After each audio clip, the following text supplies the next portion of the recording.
Kur'an, insan ve kozmoloji. Evrenin süreç halinde olması bize görünen yönüdür. Bugünkü bilgimiz, evrenin mekanik bir düzenek ve hatta biyolojik bir organizma gibi bir şeye benzemediğini gösteriyor. Aslında bu ifade, bizim önceki analojilerimizin çöktüğünü kesin olarak göstermenin ötesinde fazla bir anlam taşımaz. Bilimsel ve kozmolojik birikimimiz ise bunun ötesine geçme çabasının bir ürünüdür. Süreç evet, üstelik eskiden olduğu gibi bir kerede yaratılmış ve varlığını sürdüren bir evren değil, henüz tamamlanmamış bir yaratılmakta olan evren. Süreç devam ediyor. Buna karşılık fesat, ontik olarak eskilerin tabiriyle müstahildir. Yani öngörülmesi imkansız olan. Mutlak anlamda fesat yoktur. Yaratılanların fesadı, ontik bütünlüğü zedeleyecek bir limite ulaşmaz. Öyleyse özgürlüğümüz, ekolojik hareketin varsaydığı gibi doğayı tefessühe sürükleyemez. Bu demektir ki, insanın bulaşabileceği fesat, ancak onun kendi varoluş ortamını yıkıma uğratabilir. İnsanın uzak durması gereken fesat, kendi hilkatine aykırı bir fesada bulaşmaktır. Bu konuda mesela Katolik reddiyecilik, insana ontik bir yıkım gücü atfeden fazlasıyla antroposentrik bir duyarlılığa dayanır. Örnek vermek gerekirse, bilimin yeni gözde alanları, genetik mühendislik, insan klonlama, akıllı robotlar ve benzeri gibi alanlarda insanın haddini aştığı ve Tanrı'ya baş kaldırdığı gibi iddialar bu antroposentrik kozmolojiye dayanıyor. İnsanın fesada bulaşmaması, evreni ifsad edebilme kapasitesiyle değil, kendi hilkatini tahir edebilme kapasitesiyle ilgilidir. Bunun maksimal limiti, kendi varoluş ortamını ifsattan ibarettir. Helak, evrenin fesadı değil, insani oykosun tefessühünden ibarettir. Öte yandan, Protestan radikalizminin Tanrı'nın gelişini tahakkuk ettirmek biçimindeki evangelist yorumu da kıyameti insan eylemlerine bağlayan antroposentrik bir kozmolojiye dayanıyor. İnsanın böyle bir kozmolojik kapasitesi yoktur. Öncelikle bu kozmolojik istinadan arınmak gerekir.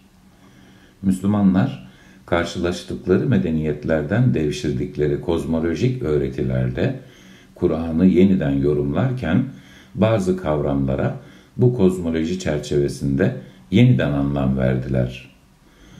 El-ard kavramı mesela. Bu kavram Kur'an'da iki anlamda kullanılır.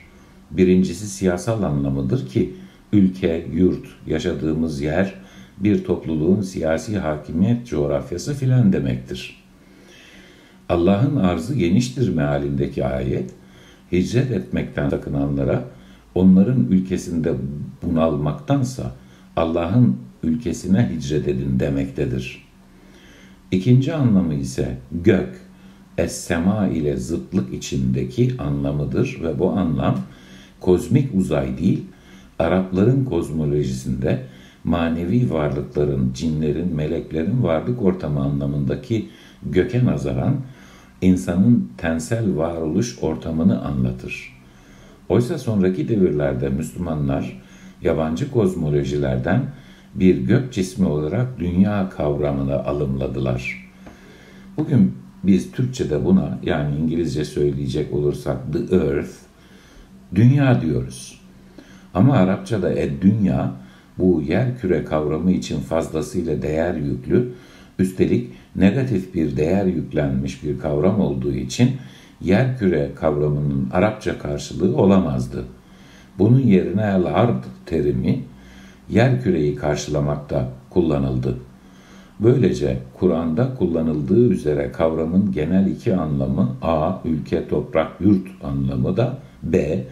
göksel varlıkların varlık ortamına karşı tensel varlıkların varlık ortamı anlamı da giderek silikleşti ve bunlar arzın genel anlamı değil, spesifik kullanıma bağlı tali anlamları haline geldi. Artık arz, kozmolojik anlamda yer küre demekti.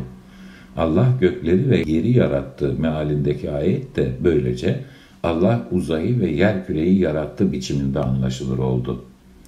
Toparlayalım. İnsanın kozmolojik açıdan kritik eylemlerde bulunma kapasitesi İslam'a yabancı bir antroposentrik kozmolojiden devşirilmiştir. Kur'an, cahiliye Araplarının kozmolojisinde cinlere ve meleklere kozmolojik kapasite yükleyen yaklaşımı reddederken, insana böyle bir kapasite bahşediyor değildir. Bu reddiye, Arapların cin ve meleklere ilişkin kaygılarını bertaraf ederek, insanı Allah'ın müşfik ve rahim gücüne bağlayan bir özgürlüğe kavuşturmuştur. Şu halde insan kendi haddini tevazu ile yeniden kavradığında, evreni yıkabilecek kapasiteden zaten mahrum olduğunu anlar. Fesat, esasen ancak dolaylı olarak kozmolojik bir anlam ifade edebilir. Bu kavram, Kur'an'da her ne kadar başka tanrılar olsaydı yer ve göklerde fesat olurdu denmiş olsa da, siyasal kargaşa anlatır, kozmik kaos değil. İnsanın uzak durması gereken şey, tanrılaştırma oyunudur. Zira asıl fitne, karışıklık, güvenden yoksunluk, saldırganlığın radanlaşması ve fesadın kargaşa altüst oluş kaynağında insanın Allah dahil kendi hevasına hizmet eden tanrılar icat etmesi vardır. Allah münezzeh tanrıdır. İnsan onu ihata edemez. Başka da tanrılığa layık olan yoktur.